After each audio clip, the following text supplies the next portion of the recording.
कह रहे हैं कि 2024 तक नहीं पड़ा तो ये नीचे दबके रह जाएंगे। अशोक जी, आपसे अच्छा विश्लेषण कोई शायद नहीं कर सकता। आपने तमाम देश के राज्यों की राजनीति बहुत करीब से देखी है, लेकिन मेरी समझ में ये नहीं आ रहा कि ये मुद्दा इतना पहले क्यों शुरू हो गया। अभी तो 2.25 साल है चुनाव में, ये सब माहौल अभी से गर्म क्यों किया जाने लगा? आमतौर पर चुनाव के आसपास गर्म किया जाता है, क्या खेल क्या है इस सबके पीछे? देखिए संजय जी, मेरा थोड़ा सा अपने कई पैनलिस्ट से कई जगह पे मेरे मतभेद हो सकते हैं। मैं ये मानता ही नहीं कि अब कोई हिंदू मुसलमान मुद्दा चुनाव का मुद्दा रह गया है। पिछले उत्तर प्रदेश के चुनाव के नतीजे यदि आप देखें तो अयोध्या सेक्टर में बीजेपी ने सबसे ज्यादा मार खाई, और जहां विश्वनाथ कॉरिडोर की बात हुई है, प्रधानमंत्री 3 दिन रहने के बाद भी यदि 54 में से 27 सीटें समाजवादी ले जाती है तो ये मायने हैं कि यहाँ पे वो मुद्दे नहीं चले। चुनाव ये मैनेजमेंट का काम हो गया है। चुनाव का माइक्रो लेवल पे एक एक सीट पे चुनाव लड़ना जानती है बीजेपी, और बीजेपी 2024 में वो अलग प्लान कर रही है। लेकिन वर्तमान में जो स्थिति है, ये बीजेपी ही नहीं, बहुत पहले से बीजेपी आज प्रखरता से दिख रहा है। लेकिन बीजेपी हमेशा आउटसोर्स करती है कई इश्यूज को, जो इश्यूज वो उठाना नहीं चाहती वो कईयों से उठा देती है। जैसे धर्म संसद हो गई, कोई आउटफिट हो गए, अलग अलग आउटफिट हो गए। आपने कहा कि ओएसी का बयान भी बीजेपी के ही सूट होता है, इसलिए ओएसी से बयान दिलवाया जाता है। वर्तमान में देश के सामने भयावह स्थिति है। प्रधानमंत्री नरेंद्र मोदी जिन चीजों को रेखांकित करते हुए सत्ता में आए, उससे कई गुना ज्यादा वो विफल होते हुए दिखाई देते हैं। ऐसे में लोग आपको ये कहे कि महंगाई कहां है, तो एक नया झुंझुना आपने उनके हाथ में थमा दिया। और मैं इस बात को मानता भी नहीं। अभी लक्ष्मी जी ने कहा कि वो टीवी पे देख रहे थे। मैं व्यक्तिगत तौर से मैं कई बार सप्ताह में 1-2 बार मैं मेट्रो में चला जाता हूं, सिर्फ फीडबैक लेने के लिए। मेट्रो में मुझे कोई ऐसा नहीं मिला कि जो कहे कि साहब वो मंदिर उधर बनना चाहिए, वो लेकिन महंगाई चलेगी। आप पेट्रोल पंप पे पेट्रोल जब भरते हैं गाड़ी में, तो आप थोड़ा उतर के देखिए खड़ा। जो आदमी आएगा, जो पैसे देते समय 4 सरकार की मां बहन की गाली देके निकलेगा, इस साले कुत्ते ने तो कहीं का नहीं छोड़ा। लेकिन टीवी दिखाते कहां है? यदि रिपोर्टर टिक टैक करके लाता है 50 लोगों का, तो एडिटर उसी को दिखाता है जो बीजेपी को सूट होता है। आप रास्ते पे चले जाइए तो आज साइकिल रिक्शा वाले को पूछिए। मैं अभी महाराष्ट्र रहा, एक सप्ताह में 3 बार मुझे जाना पड़ा महाराष्ट्र। मैंने राज ठाकरे के लिए पूछा, मुझे एक आदमी नहीं मिला जो राज ठाकरे के उस मस्जिद के इशू को और हनुमान चालीसा के इशू को कोई समर्थन करता हुआ दिखाई देता है। हाँ, उसने जो सभा ली उसमें बीजेपी ने पूरी ताकत झोंक दी, ये बताने के लिए कि ये बहुत बड़ी सभा है, और जो बीजेपी डायरेक्ट नहीं कह सकती थी महाराष्ट्र में, क्योंकि महाराष्ट्र की राजनीति की तासीर अलग है, वहां हिंदू मुसलमान नहीं हो सकता इतनी जल्दी। जो आप नहीं करना चाहते थे, आपने राज ठाकरे के थ्रू कर दिया, राज ठाकरे को आउटसोर्स कर दिया, कभी राणा परिवार को आउटसोर्स कर दिया, क्योंकि मीडिया आपके पास है, उसका बहुत ज्यादा ऑर्केस्ट्राइजेशन हो जाता है। लेकिन क्या हुआ, उसी राज ठाकरे को अयोध्या आने के लिए अब मना हो गया। 5 जून को आने वाले थे, आज उन्होंने बोल दिया मेरी तबीयत ठीक नहीं है थोड़ी, क्योंकि बृजभूषण सिंह ने हुंकार भर दी। तो ये तथाकथित बाल ठाकरे को कॉपी करने वाले, अपने आप को शेर जो बोलते हैं, ये बिल्ली साबित हो गए। अब इनके नाक में सर्दी हो गई तो इनको अब अयोध्या का राम का प्रेम कम हो गया। वास्तविकता यदि देखा जाए तो इस देश का युवा परेशानी में है, लेकिन करे क्या? उसके पास अल्टरनेटिव नहीं है। आज हमारा विपक्ष ट्वीट से ज्यादा आगे नहीं है। आपने कहा कि प्याज के वजह से सरकारें जाती थी, तो आप तब देखिए विपक्ष क्या था। रास्ते पे प्याज की माला लगा लगा के 47 डिग्री के टेम्परेचर में आते थे। आज 19 डिग्री में एसी चिल्ड करके चिल्ड बियर लेते हुए ट्वीट करते हैं कि दिस इज एस्ट्रोशियस। तो ये सारा ट्वीट पे ही, एक किसी मित्र को शादी का इनविटेशन मिला व्हाट्सएप पे, उसने भी 2000 रुपए का नोट का फोटो व्हाट्सएप पे भेजा, बोले मेरी तरफ से शगुन भी ले लेना। यही उदाहरण है, जब आप ट्वीट पे करोगे तो ट्वीट पे ही करेंगे, लेकिन जहां लोग रास्ते पे उतरे हैं वहां पे ये इशू चलते हैं। महंगाई का इशू है, ऐसा नहीं है, कई अखबार भी लिखते हैं। आज हम यहाँ बैठे हैं तो आज भी हम इसी पे चर्चा कर रहे हैं कि ये बीजेपी ये क्यों करती है। हम बीजेपी के ट्रैप में आते हैं। आज भी हम हिंदू मुसलमान और ज्ञानव्यापी मस्जिद कितना फायदा पहुंचाएगी, इसमें क्या होगा, हम इस पे डिस्कस करते हैं। क्या हमने ये डिस्कस किया कि डबल डिजिट इन्फ्लेशन ये पिछले 14 महीने से है, 14 महीने से। और जो राजनाथ सिंह जी बोल गए कि विकसित देशों में भी इन्फ्लेशन हो रहा है क्योंकि ये युद्ध है, युद्ध के पहले से हमारे यहाँ जो इन्फ्लेशन है, जो महंगाई का दर है, वो 12, 13, 14% पार कर चुका था युद्ध होने के पहले से। उसके लिए जिम्मेदार कौन है? जब पूरे विश्व में पेट्रोलियम प्राइसेस कम थी तो प्रधानमंत्री कह रहे थे कि कोई कह रहा है कि मेरी किस्मत ही इतनी अच्छी है कि मैं आते से विश्व में प्राइसेस कम हो गई। लेकिन जब विश्व में प्राइसेस कम हो गई तो हमारे यहां कीमतों का तड़का लग गया है। आज उस पे आज कभी हमने कोई ऐसा डिस्कशन किया कि पेट्रोल का एक्चुअली कॉस्टिंग क्या है? रशिया से पेट्रोल लाने की बात कर रहे हैं लोग, बोलते हैं अब सस्ता हो जाएगा, लेकिन हमारे टोटल इंपोर्ट बिल से मात्र 2% रशिया से आ रहा है, और वो भी महंगा पड़ता है। रशिया ने फ्री में दिया तो भी महंगा पड़ेगा हमें, क्योंकि कैरिंग कॉस्ट इतनी है। क्या कभी हमने इस पर डिस्कशन किया? क्या हमने कभी इस पर डिस्कशन किया कि ये जो थाली आज से 2014 में जो खाने के थाली का कॉस्टिंग 23 रुपए था वो 78 रुपए हो गया है। किराने का बिल जो 630 रुपए हुआ करता था वो आज 1630 रुपए से ज्यादा हो गया है। आज हम ये नहीं कहते आज नींबू का रेट क्यों इतने नींबू महंगे हो गए, क्या कभी हमने इससे बात की है? गैस जब लोग सरकार कहती है कि हमने इतने फ्री सिलेंडर दिए हैं और उस महिलाओं के प्रति गुहार लगाते हैं कि ये महिलाओं की आंखें खराब होती थी, फेफड़े खराब होते थे, तो क्या प्रधानमंत्री जी इस बात को बताएंगे कि एक सिलेंडर देने से ही आंखें ठीक हो जाती है और फेफड़े ठीक हो जाते हैं? आज सरकार इस बात का आंकड़ा दे कि कितने रिफिलिंग में कितना फॉल आया है। यदि आपने 2.5 करोड़ सिलेंडर दिए हैं तो उसमें से 2 लाख भी रिफिल नहीं हो रहे हैं, क्योंकि 1000 रुपए का सिलेंडर रिफिल करने के बजाय वो सूखी लकड़ी आज भी चूल्हे चल रहे हैं, और जो गैस की टंकी है उसके ऊपर फट्टा रख के वो टेबल का काम हो रहा है। क्या अभी हमने कभी सर्वे किया? क्या हमने कभी 10 लोगों को जाके, संजय जी ने 10 झोपड़े में जाके पूछा कि क्या है तुम्हारा गैस कहाँ है, चूल्हा क्यों नहीं बना रहे हो, ये गैस चूल्हे पे क्यों बना रहे हो? हम भी उसी ट्रैप में आते हैं, हम भी मस्जिद मस्जिद करते हैं।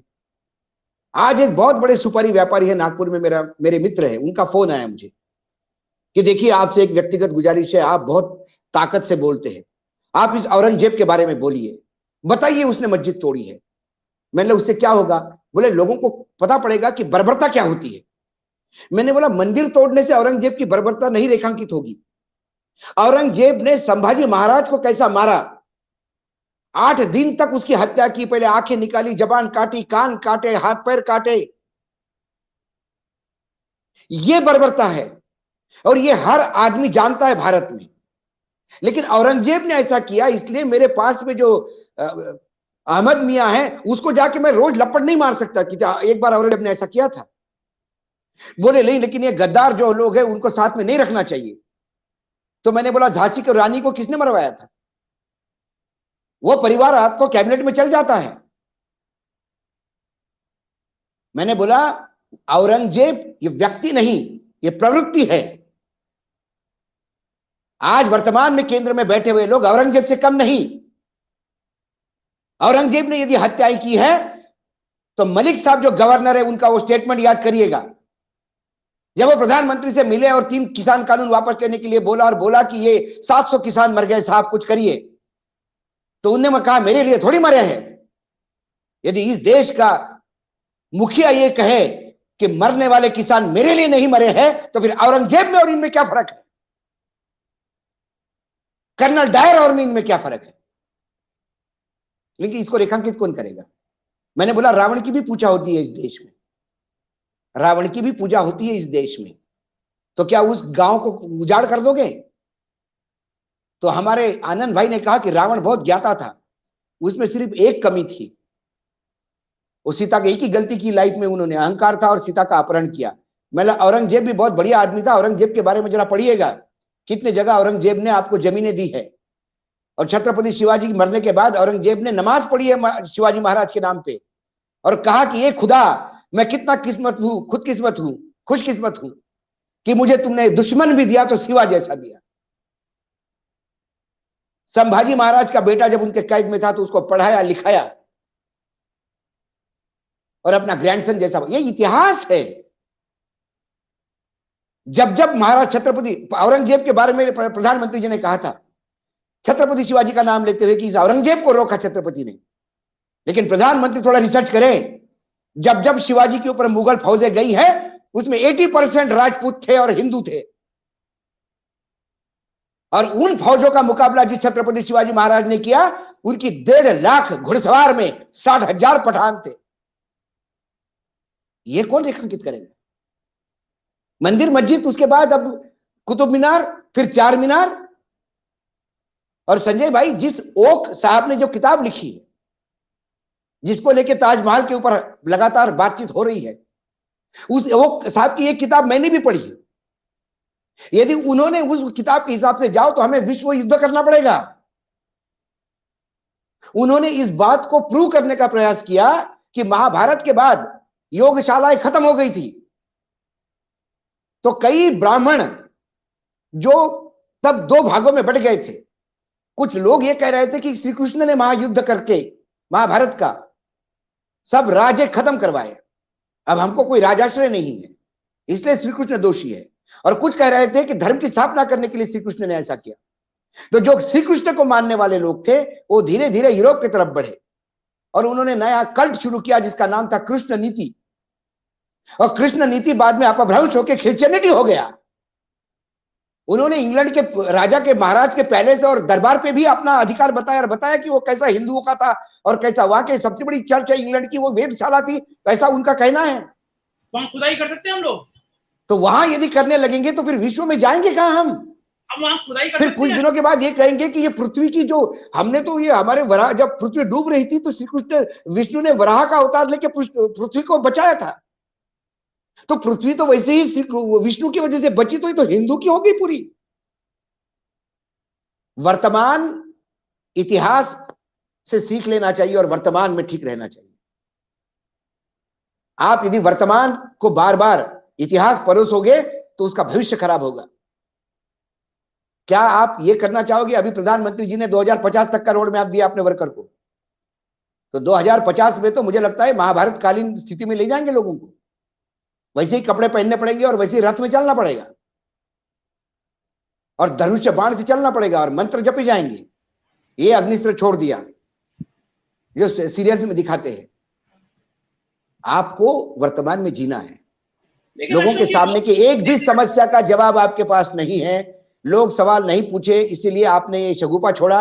लोगों के जहन में सवाल है। आप मेट्रो में घूमिए, आप जरा सब्जी लेते जाते तो सब्जी वाले को पूछिए, उसको मंदिर नहीं चाहिए, उसको अपने बेटे को एडमिशन चाहिए जो मिल नहीं रही है।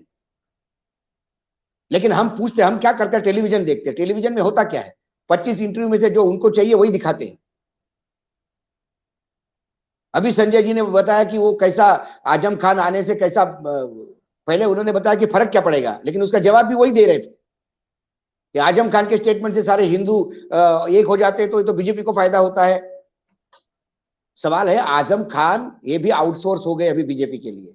शिवपाल यादव भी आउटसोर्स एक फैक्ट्री है बीजेपी के लिए। और मुसलमान जानता है, मुसलमान को अखिलेश के सिवा कोई है नहीं, इसलिए मुसलमान अखिलेश के साथ रहता है, क्योंकि वो शिवपाल के साथ जाएगा तो बीजेपी के साथ जाएगा। 6 सीटें ऐसी है जो ओवैसी ने मात्र 3000 वोट लेने से 6 सीटें बीजेपी ने जीती है उत्तर प्रदेश के इलेक्शन में। आप एनालिसिस करिएगा तो वो 6 सीटों का मुसलमान जान गया है कि मात्र थोड़ा बहुत हमने प्यार दिखाया, 3000 वोट क्या गए, तो फिर बीजेपी सर पे बैठ गई। उसके बाद तो जबरदस्ती धर्मांतर होगा, क्योंकि संघ चालक बोल ही चुके हैं कि यहाँ के सारे हिंदू मुसलमानों का डीएनए हिंदू का है, तो कंपलसरी धर्मांतर होगा कि आपको वापस आना ही पड़ेगा हिंदू धर्म में, क्योंकि आप ओरिजिनल है। हम बोल रहे हैं जब डीएनए है तो 2050 में ये भारत की स्थिति होने वाली है। इसलिए हमें लोगों की नब्ज पहचानना होगी, हमें उस इश्यूज को उठाना होगा। हम मस्जिद और मंदिर के झगड़े में नहीं पड़ना चाहिए, हमें हिंदू मुसलमान के झगड़े में नहीं पड़ना चाहिए। हमें उन चीजों को रेखांकित करना चाहिए जो चीजें कहीं ना कहीं आने वाले पीढ़ी को ये लगे कोई तो है बोलने वाला। यदि हम भी वही डिस्कशन में आ गए कि इनका कितना फायदा होगा और कितना नुकसान होगा, तो लोगों को लगता है कि यही बड़ा इशू है। मुझे तो कोई कहता है कि वो मस्जिद होगी, मंदिर होगा, अरे मैंने बोला शिवलिंग कितने भी कहीं भी हो जाएंगे यार। औरंगजेब ने जितने मंदिर तोड़े उससे ज्यादा तो ये मंदिर वहां टूटे हैं काशी कॉरिडोर बनने में। और वो मंदिर टूटे हैं जो स्कंद पुराण में जिसका जिक्र है। लेकिन विकास के लिए जब आप तोड़ते हो तो फिर आप विकास पुरुष कहलाते हो, और किसी और को तोड़ा तो वो फिर औरंगजेब बन जाता है। तो इस नरेशन में हमें नहीं आना चाहिए, हमें वो चीजें लगना चाहिए। मैं जहां मेरे इंडिविजुअल प्रोग्राम है, मैंने कभी आज तक मैंने कोई ज्ञान व्यापी पे इशू नहीं किया, मैं सिलेंडर पे इशू करता हूं। आज लालू यादव पे जो रेड हुई है, 17 जगह पे रेड हुई है, बिहार की राजनीति का एक नया फिर एक बार फिर से सीबीआई का यूज हुआ है। इसको ये कैसा हुआ है, 18 साल बाद आप किसी केस को निकालते हो, और यदि सीबीआई इतनी नालायक है कि उनको 18 साल बाद लगता है देखने के लिए, कौन मुजरिम 18 साल तक डॉक्यूमेंट अपने पास रखेगा? कैसा प्रोसिक्यूशन रेट तय होगा सीबीआई का? सीबीआई से ज्यादा तो लोगों के पास इंफॉर्मेशन थी। अशोक की सीबीआई की भी गलती नहीं है, वो तेजस्वी क्यों मिल रहे हैं नीतीश कुमार से? अपने घर बैठे तो सीबीआई नहीं आएगी? सवाल नहीं, सीबीआई, किसी ने मुझे सही कहा, सीबीआई की गलती नहीं, सीबीआई आदेश का इंतजार कर रही थी। हमारे यहाँ जज एजेंसियां आदेश का इंतजार करती है, हमें उसको रेखांकित करना चाहिए। सर्वोच्च न्यायालय के कई ऐसे फैसले हैं जिसको हमें डिस्कशन करना चाहिए, लेकिन नहीं होता डिस्कशन। हम भी घूम फिर के वो फव्वारा था या वो पिंड थी। आप कभी अजंता एलोरा जाइए, अजंता एलोरा में मैं गया एक दिन, और मैंने देखा कि अंदर शिव जी की भी एक मंदिर है, और वहां अंदर गाय बैठ के, गाय और भैंसे, गाय बैठी हुई थी अंदर और वही गोबर कर रही थी और सब कुछ कर रही थी। तो मैंने बोला यहाँ क्यों है? बोले वो आर्कियोलॉजिकल सर्वे का लफड़ा है, यहाँ पूजा वूजा नहीं हो सकती, इसलिए कोई ध्यान भी नहीं देता। ऐसे कई मंदिर है जहां पूजा ही नहीं होती, वो जो है सिर्फ आपको वही मंदिर दिखता है जहां मस्जिद बनी हुई है। मैं अभी डिबेट कर रहा था तो सामने टीवी पे लिखा आया कि देखिए मस्जिद में दूसरा त्रिशूल निकला, ब्रेकिंग न्यूज। तो अब ये जो टीवी अंबानी वाले चैनल है ना, ये मैं कई बार कहता हूं कि हम इस बात को बहुत डिबेट में लेते हैं कि फला गांव में मुसलमानों का बहिष्कार हुआ, लेकिन हमने इस बात को कभी नहीं प्रोफाइल किया कि महाराष्ट्र के रायगढ़ जिले में एक गांव है जहां मात्र 5 घर है मुसलमानों की और एक मस्जिद है, क्योंकि कोकण बेल्ट में मुसलमान बहुत है। मुसलमानों ने अपने नाम नहीं बदले, पहला नाम तो अब्दुल रहमान और बीच में अंतुले, अंतुले ब्राह्मण है, वानखड़े, अंतुले, देशपांडे, काले, ये तमाम आपको मुसलमान मिलेंगे। एक वानखड़े तो अभी हुआ जो मुझे एक्सप्लेनेशन देते देते पसीना आ गया था कि मैं मुसलमान नहीं। आप क्या मुसलमान हैं? तो उस गांव की बात सुनाता हूं मैं संजय जी। वो अकेला गांव है जहां दिवाली की नमाज पढ़ी जाती है। मैंने कई मुस्लिम मित्रों को पूछा क्या दिवाली की कोई नमाज होती है, तो उन्होंने कहा कि भाई मुसलमानों में दिवाली होती नहीं तो दिवाली की नमाज कैसे पढ़ेंगे। लेकिन उस गांव में दिवाली की नमाज होती है। उस गांव में पूरा गांव लक्ष्मी पूजन करने के बाद मस्जिद में आता है, सारे मुस्लिम भाई वहां नमाज पढ़ते हैं दिवाली की, और उसके बाद मिठाइयां बटती है और फिर फटाके फूटना शुरू कर देते हैं। क्या हमने उस गांव को कभी रेखांकित किया है?